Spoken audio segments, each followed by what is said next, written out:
A paz do Senhor, meus queridos, Levi aqui para trazer aqui o subsídio do livro de apoio da lição de número 13, Lições Bíblicas Adultos, editada pela editora CPAD, que está trazendo o título O Propósito de Missões.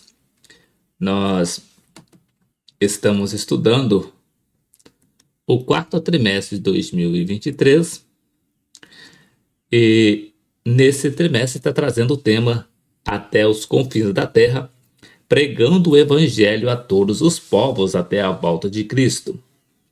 Nós já temos passado por 12 lições e na lição de número 1, trazendo a introdução nesse quarto trimestre, trouxe o tema A Grande Comissão, um enfoque etnocêntrico. Na lição de número 2, Missões transculturais, a sua origem na natureza de Deus. Na lição de número 3, Missões transculturais no Antigo Testamento. Na lição de número 4, Missões transculturais no Novo Testamento. Na lição de número 5, uma perspectiva pentecostal de missões. Na lição de número 6, orando, contribuindo e fazendo missões. Na lição de número 7, a responsabilidade da igreja com os missionários. Na lição de número 8, missionários fazedores de tendas.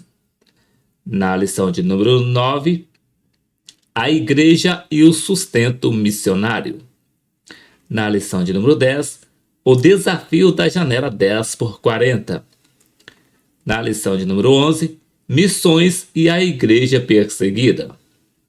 Na lição de número 12, o modelo de missões da igreja de Antioquia. E na lição de número 13, que é a próxima lição que estaremos estudando no dia 24 de dezembro de 2023, que é a penúltima lição desse quarto trimestre, está trazendo o tema O Propósito de Missões.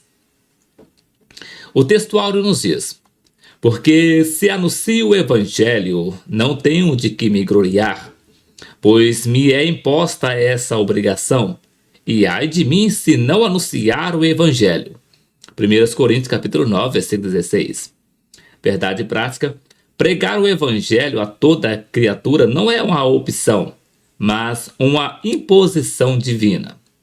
A leitura bíblica em classe está registrado em Apocalipse capítulo de número 5, versículo de número 9 ao versículo 14, que nos diz: e cantavam um novo cântico, dizendo: digno és de tomar o livro e de abrir os seus selos, porque foste morto e com o teu sangue compraste para Deus homens de toda a tribo e língua e povo e nação. E para o nosso Deus os fizestes reis e sacerdotes, e eles reinarão sobre a terra. E olhei e ouvi a voz de muitos anjos ao redor do trono, e dos animais, e dos anciãos, e era o número deles milhões de milhões e milhares de milhares, que com grande voz diziam: digno é o Cordeiro, que foi morto, de receber o poder e riqueza, e sabedoria e força, e honra e glória e ações de graças. E ouvi a toda criatura que está no céu e na terra, e debaixo da terra, e que está no mar, e todas as coisas que neles há, dizer: ao que está sentado sobre o trono e ao Cordeiro, seja dada ações de graças, e honra e glória e poder para todos sempre. E os 4 animais diziam: amém. E os 24 anciãos prostraram-se e adoraram ao que vive para todo o sempre. Os hinos sugeridos para essa lição são os hinos da harpa cristã de número 72, 173 e 316. Caso você ainda não conheça algum desses louvores, é só você pesquisar no YouTube ou no YouTube Music por hinos sugeridos, lição de número 13, o propósito de missões, que você vai encontrar todos os 3 louvores na sequência para o seu elevo espiritual. E o comentário, a introdução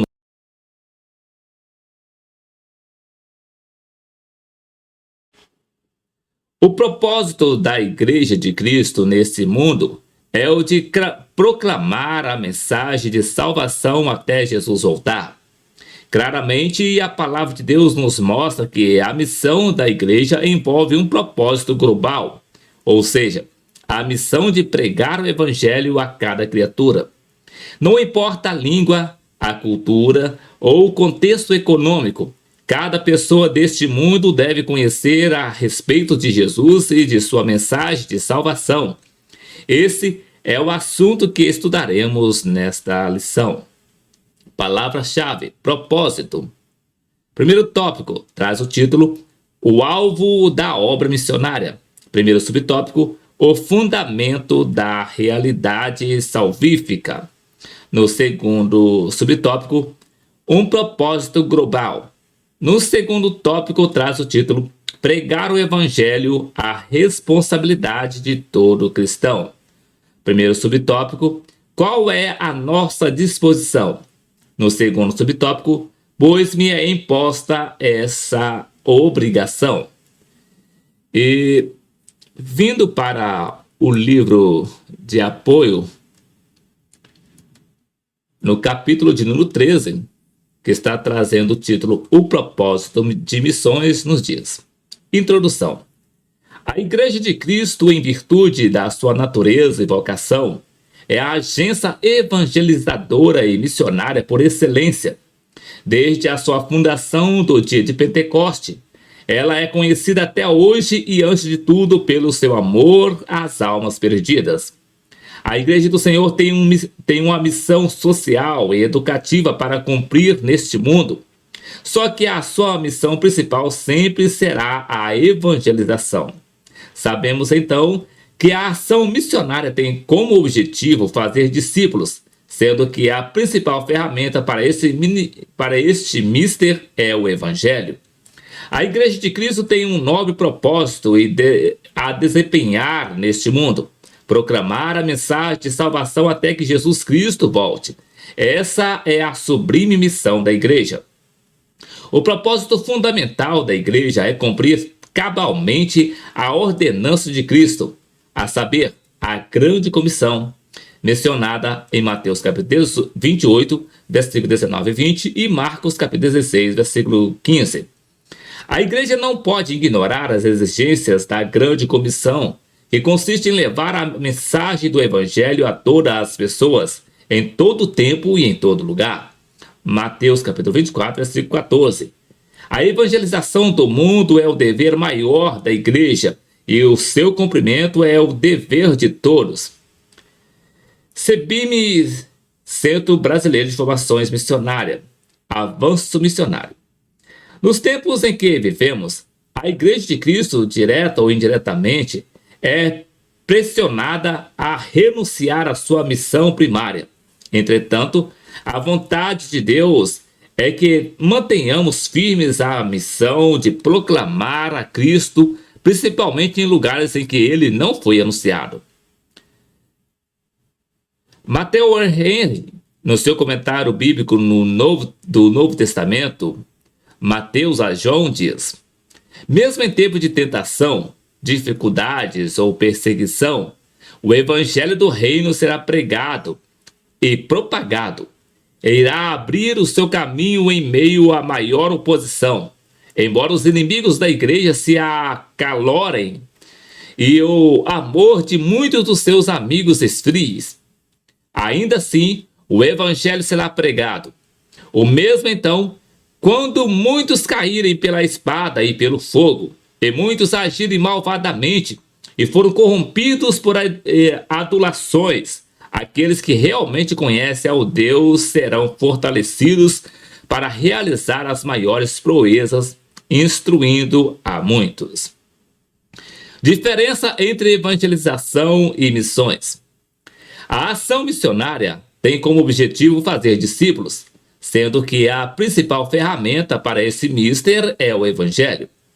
Evangelização é o ato de proclamar as boas novas de Deus à humanidade, do grego evangelion. A versão grega do Antigo Testamento traduz o termo hebraico bezorá por evangelion. O termo é derivado da raiz bizar. No sentido profano, significa proclamar uma notícia de alegria, conforme 2 Samuel capítulo 18, versículo 20, 25 e 27, e 2 Reis capítulo 7, versículo 9. Quando usado no contexto religioso, o termo significa salvação vindoura, época da salvação, que terá início no fim dos tempos. O mensageiro das novas de alegria anuncia a vinda da salvação e ele mesmo traduz o seu início. Isaías capítulo 52, versículos 7 a 10.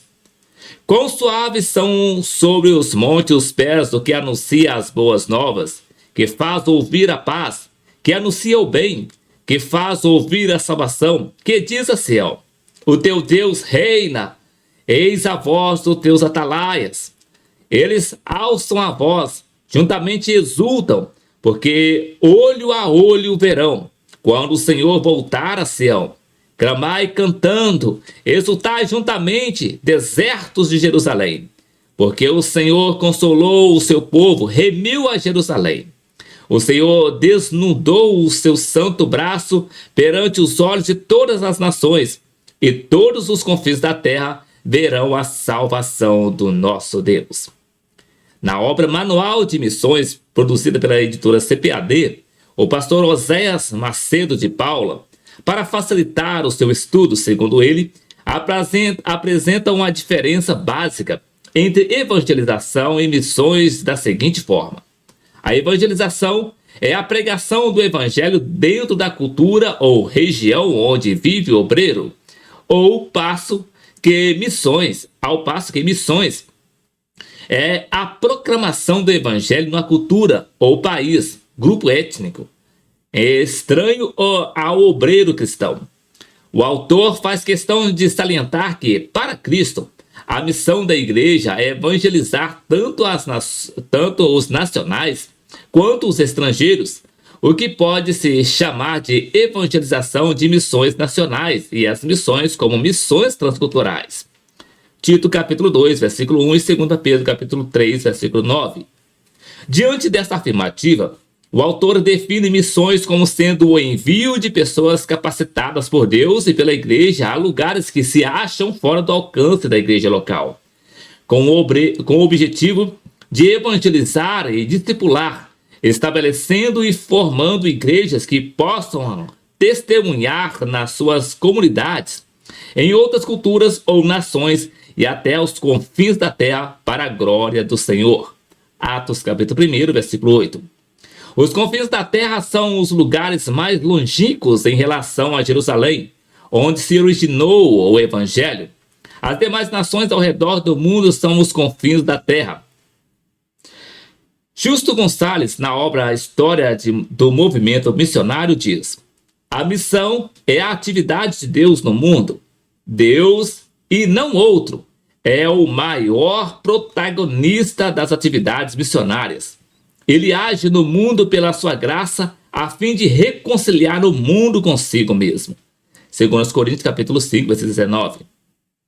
A igreja, como povo de Deus, surge dessa missão e participa dela. Ela é, na verdade, o resultado e a coprotagonista da missão de Deus. A igreja nasce, mente-se e transforma-se pela ação de Deus no mundo. E dessa missão ela participa.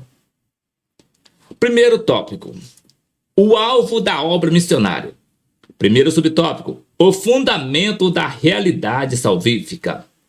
Numa leitura atenta do livro do Apocalipse, é possível perceber o propósito de Deus de redimir a humanidade desde o livro de Gênesis. Por exemplo, no capítulo de número 5, há o relato de uma grande multidão de pessoas redimidas pelo sangue de Jesus. E cantavam um novo cântico dizendo: digno és de tomar o livro e de abrir os seus selos, porque fostes morto e com teu sangue compraste para Deus homens de toda tribo e língua e povos e nações. Apocalipse capítulo 5, versículo 9. Esse é o resultado produzido pela obra de Cristo no Calvário. Nesse sentido, Anunciar essa realidade salvífica para todo ser humano é o alvo sublime de nossa missão. Da leitura deste texto bíblico, depreende-se que todos os crentes que estiverem comprometidos com a causa missionária poderão dizer com alegria e com toda a convicção que essa é a sua visão, que este é o seu alvo final. Segundo o subtópico, um propósito global. Em Mateus capítulo 28, versículo 18 a 20, a palavra toda traz a mesma conotação de alcance em que encontramos em Apocalipse capítulo 5. Isso reitera o princípio universal de nossa missão. Nesse caso, pregar o evangelho a todos os povos para resultar em conversão de milhões de pessoas de todas as etnias e é o próprio propósito glorioso de Deus para a sua igreja. Essa noção de universalidade ou totalidade relacionada ao alcance do evangelho responsabiliza-nos como parte integrante desse poderoso e grandioso projeto de Deus, a obra missionária. Porque se anuncio o evangelho, não tenho de que me gloriar, pois me é imposta essa obrigação. E ai de mim se eu não anunciar o evangelho. 1 Coríntios capítulo 9, versículo 16. Diante dessa assertiva, nosso dever básico é o de proclamar o evangelho a todos os povos. Infelizmente, não podemos ignorar que sempre existirão pessoas que ingressaram na obra do Senhor por motivos equivocados. Não tem sido diferente na obra missionária, por exemplo, porque Demas me desamparou, amando o presente século e foi para Tessalônica. 2 Timóteo capítulo 4, versículo 10, parte A. Demas é mencionado com honra em Colossenses capítulo 4, versículo 14, mas nada mais se sabe dele, além de que era inicialmente um amigo e companheiro de trabalho do apóstolo Paulo, mas que, sob a influência de um desejo de viver, depois o abandonou até em circunstância em que ele precisava muito da presença de um amigo, como exemplo de motivação equivocada em tornar-se um missionário. Cromwell aponta alguns deles. Primeiro, o desejo de ser admirado e louvado por outros. Segundo, a busca por autorrealização, sem levar em consideração o esvaziar-se a si mesmo. Filipenses capítulo 2, versículo de 5 a 7. Terceiro, a busca por aventuras e excitação. Quarto, a ambição em expandir a glória e influência de uma igreja ou denominação em particular, ou mesmo de um país. Quinto, a fuga das situações desagradáveis do lar. E sexto, a esperança de sucesso profissional após um curto período do serviço missionário. Sétimo, a culpa e o anseio pela paz com Deus por meio do serviço missionário. O real propósito de missão baseia-se em 4 motivos que aprendemos na palavra de Deus, os quais são aplicados no coração e mente dos crentes pela ação direta do Espírito Santo, como ensina Roger Greway, obra citada. O primeiro motivo diz respeito ao desejo de que Deus seja adorado e a sua glória conhecida entre todos os povos da terra. O segundo motivo refere-se ao desejo de obedecer a Ele por amor e gratidão por meio do cumprimento da comissão de Cristo. Ide, ensinai todas as nações. Mateus capítulo 28, versículo 19. O terceiro motivo está relacionado ao desejo ardente de usar todos os meios legítimos para salvar os perdidos e ganhar não crentes para a fé em Cristo. 1 Coríntios capítulo 9, versículos 19 a 22. O quarto motivo, por sua vez, é a preocupação de que igrejas cresçam e multipliquem-se e que o reino de Deus seja estendido por meios de palavras e ações que proclamem a compaixão e a justiça de Cristo a um mundo de sofrimento e injustiça. Terceiro subtópico. A tarefa de alcançar os perdidos é urgentíssima. Nesse tempo em que a fé de muitos está arrefecendo, urge acurarmos nossa percepção sobre a necessidade que a igreja tem em relação à urgência de alcançar os perdidos. E somente é possível se conhecermos o que a palavra de Deus ensina sobre o destino eterno do homem sem Deus. Infelizmente, há muitas pessoas que se dizem religiosas, inclusive no meio cristão, que não acreditam que um Deus tão amoroso e cheio de compaixão e misericordioso condenaria alguém ao inferno por rejeitar a Cristo como seu Salvador. Melvin Lyle Hodges, missionário americano e missiólogo pentecostal, diretor de campo dos missionários das Assembleias de Deus na América Latina e Caribe, professor de missões no Seminário Teológico das Missões das Assembleias de Deus em Springfield, Missouri, no seu livro A Igreja, Sua Teologia e Missão, na página 89, diz o seguinte: se os pagãos não estão realmente perdidos e sem Cristo, se eles de alguma maneira conseguem chegar ao céu sem aceitar a Cristo, se o pecado for considerado como elemento residual, resultante dos instintos animais, tidos como ancestrais do homem, e não fruto da rebelião deste contra Deus, se o inferno ocorre nesta vida, ao invés de ser uma realidade após a morte, se pagãos já pertencem ao reino de Deus e seu culto pagão é um meio de Deus preparar o paganismo para o futuro reino de Deus, ao invés de ser idólatra e culto demoníaco sob julgamento divino, se algum dia, somente porque Deus é amor, o homem por acaso se achar na glória, tenha ou não o recebido como seu Salvador, então, por que pressa na obra missionária? Todos esses conceitos extinguem o fervor evangélico da igreja no cumprimento da sua missão.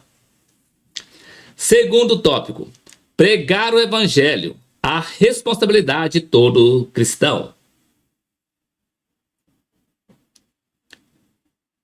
Primeiro subtópico, qual é a nossa disposição? Você sabia que a vinda do Senhor Jesus tem a ver com a execução dessa ordenança? E esse evangelho do reino será pregado em todo o mundo, em testemunha a todas as gentes, e então virá o fim. Mateus capítulo 24, versículo 14. O fim virá somente depois que o evangelho do reino for devidamente pregado em todo o mundo. O evangelho do reino é o evangelho pregado no poder e na justiça do Espírito Santo e acompanhado dos sinais principais do evangelho. O dever de cada crente é ser fiel e alcançar todo mundo, até que o Senhor Jesus volte para levar a sua igreja ao céu. João capítulo 14, versículo 3 e 1 Tessalonicenses capítulo 4, versículo 13. À luz dessa grande urgência evangélica, o que temos feito em prol do reino de Deus? Eclesiastes capítulo 9, versículo 10, 2 Coríntios capítulo 5, versículo 10 e Apocalipse capítulo 22, versículo 12. Temos formado os obreiros suficientes para cumprir a grande comissão? E os jovens crentes? Eles exerceram a grande urgência desse trabalho? João capítulo 4, versículo 35. Estamos prontos a dar a vida por essa grande obra? Atos capítulo 20, versículo 24. A principal preocupação de Paulo não era preservar a própria vida. O mais importante para ele era cumprir o ministério para o qual Deus havia o chamado. Seja qual fosse o fim em vista, mesmo em se tratando do sacrifício da sua vida, ele, com alegria, iria até o fim da sua carreira com essa confiança. Cristo será tanto agora como sempre engrandecido no meu corpo, seja pela vida, seja pela morte. Filipenses capítulo 1, versículo 20. Essas perguntas contribuem para atestarmos uma grande realidade, ou seja, Se a igreja não atender ao apelo divino da grande comissão, se houver omissão por parte dos seus líderes, se os crentes não se dispuserem a ir ao campo, e se o mundo não receber o evangelho nessa dispensação da graça, haverá um duro juízo contra os negligentes. Quem é, pois, o servo fiel e prudente, que o Senhor constituiu sobre a sua casa, para dar o sustento a seu tempo? Bem-aventurado aquele servo que o Senhor, quando vier, achar servindo assim. Em verdade vos digo que o porá sobre todos os seus bens. Porém, se aquele mau servo disser consigo, o meu senhor tarde virá, e começar a espancar os seus conservos, e a comer e a beber com os bêbados, verá o senhor daquele servo num dia em que o não espera, e a hora em que ele não sabe, e separá-lo-á, e destinará a sua parte com os hipócritas. Ali haverá pranto e ranger de dentes. Mateus capítulo 24, versículo 45 a 51. Veja também o que ensina Jesus em Mateus capítulo 25, versículo 14 a 30, sobre a parábola dos 10 talentos. Já no comentário bíblico pentecostal, Novo Testamento, da CPAD, encontramos a seguinte narrativa. Jesus continua falando sobre a demora de sua segunda vinda e a necessidade de fazer sua vontade. O paralelo de Lucas registra especificamente a razão de Jesus ter contado a parábola. As pessoas cuidavam que logo se havia de manifestar o reino de Deus. Lucas capítulo 19, versículo 11. Na versão de Lucas, é um nobre que parte de viagem para tomar a posse de um reino. Lucas capítulo 19, versículo 11 a 27. A inspiração para essa parábola pode ter surgido quando Arquelau, filho de Herodes, o Grande, foi para Roma receber o reino de Judá. A palavra grega talaton, usada somente por Mateus, é uma moeda de alto valor, dependendo do metal do qual é feito, em contraste com a palavra na, que Lucas usa, a qual tinha consideravelmente menor valor. Lucas capítulo 19, versículo 13. Em certo ponto, em talento, era igual 6.000 denários, sendo o valor de um denário o salário de um dia para os trabalhadores, conforme Mateus capítulo 28, versículo 23 a 28. Em nosso idioma, usamos a palavra talento para nos referirmos à habilidade que a pessoa tenha. Sentido esse proveniente dessa parábola. Emprestar dinheiro para ganhar juros e enterrar tesouros de moeda eram práticas comuns nessa época. Quando o nobre volta, cada servo trata de senhor, Kyrie. Para os leitores de Mateus, conotava a divindade de Jesus. Embora todos o chamem de senhor, nem todos são servos fiéis. Todo aquele que trabalha fielmente nos negócios do reino é aprovado e convidado a entrar no gozo do seu Senhor. Mateus capítulo 25, versículo 21 a 23. O servo fiel afirma que sua inação é resultado de medo do Senhor, que teria ficado bravo se o servo tivesse investido o dinheiro num empreendimento improdutivo. Em vez de arriscar a perder, ele enterra o tesouro como garantia. Mateus capítulo 13, versículo 44. Mas ele se condena com as próprias palavras. O Senhor o chama de mau e negligente servo. Mateus capítulo 25, versículo 26. Fazer o trabalho do reino obtém abundâncias na consumação do tempo do fim, ao mesmo tempo que a negligência ou a preguiça é recompensada com a danação eterna. Mateus capítulo 24, versículo 51. Jesus ensinou que a prática da justiça e do perdão gracioso de Deus são indispensáveis para a salvação última. Segundo subtópico, pois me é imposta esta obrigação. O apóstolo Paulo via a responsabilidade de pregar o evangelho como uma obrigação imposta a ele. 1 Coríntios capítulo 9, versículo 16. Ele não escolheu pregar o evangelho, mas deve fazê-lo conforme o chamado divino no momento da sua conversão a caminho de Damasco. Atos capítulo 9, versículo 16, Atos 9, versículo 6, 15, capítulo 22, versículo 21. Por essa razão, ele tinha a consciência de não pretender nenhum mérito particular por pregar o evangelho. Ninguém merece crédito em fazer a sua obrigação. Ele havia sido um vaso escolhido para levar o nome de Cristo diante dos gentios e dos reis e dos filhos de Israel. Atos capítulo 9, versículo 15. E havia sido separado pelo Espírito Santo para esse trabalho especial. Atos capítulo 13, versículo 2. Portanto, seria impossível fazer outra coisa, a não ser pregar o evangelho, sem se rebelar diretamente contra Deus. Romanos capítulo 1, versículo 14 e Gálatas capítulo 1, versículo 15. Pregar era a própria vida de Paulo, e ele não podia parar de fazê-lo, da mesma forma como não podia parar de respirar. A palavra imposta significa fortemente impulsionado.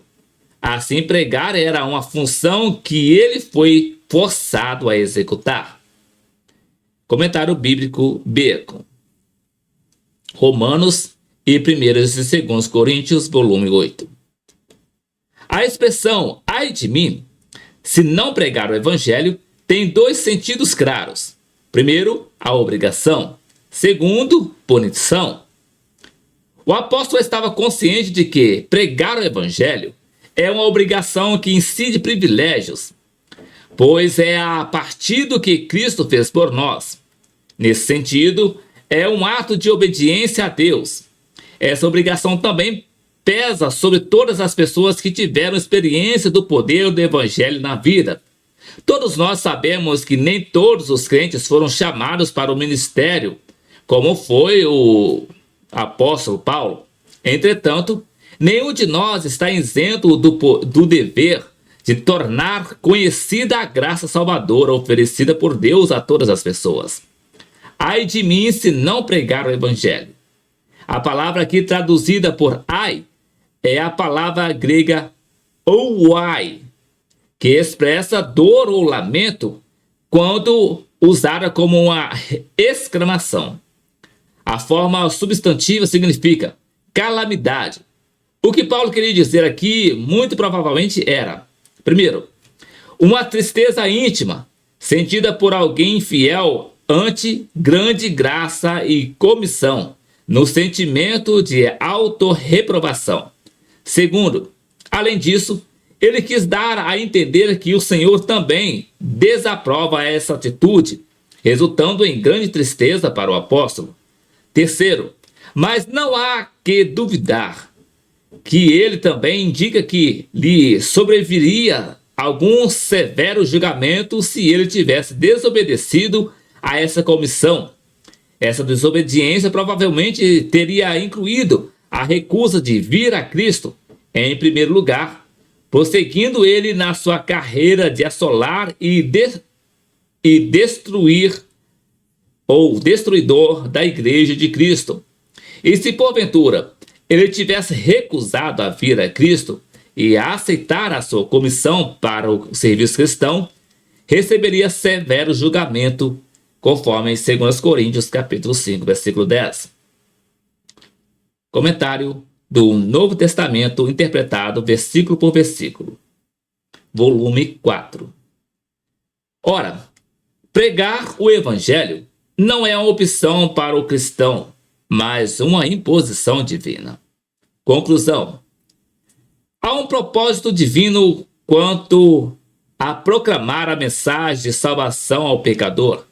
Não podemos então desviar 1 milímetro desse santo propósito. De fato, evangelizar não é uma opção.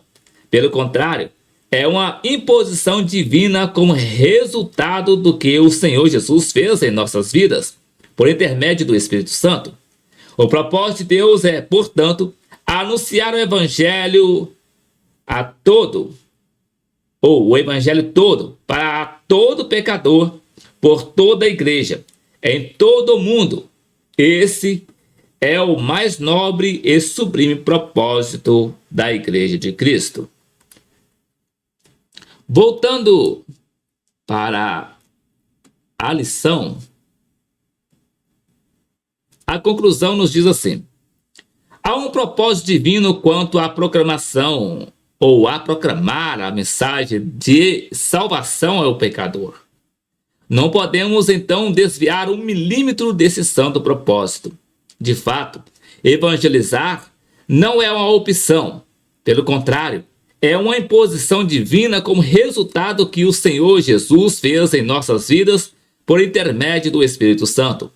Portanto, preguemos a boa nova ou a boa notícia para todo pecador e em qualquer lugar em que ele se encontrar. Esse é o mais nobre e sublime propósito da Igreja de Cristo. Então, meus queridos, esse aqui foi o subsídio do livro de apoio das lições bíblicas adultos, editada pela editora CPAD, lição de número 13, que trouxe o tema O Propósito de Missão. O propósito de missões. E se o Senhor Jesus nos permitir, na próxima semana regressaremos aqui novamente para deixar aqui a última lição desse trimestre, a lição de número 14, que vai estar trazendo o tema Missões e a Volta do Senhor Jesus. Então, que Deus e Cristo abençoe a sua vida e até o próximo vídeo, querendo o Senhor Jesus.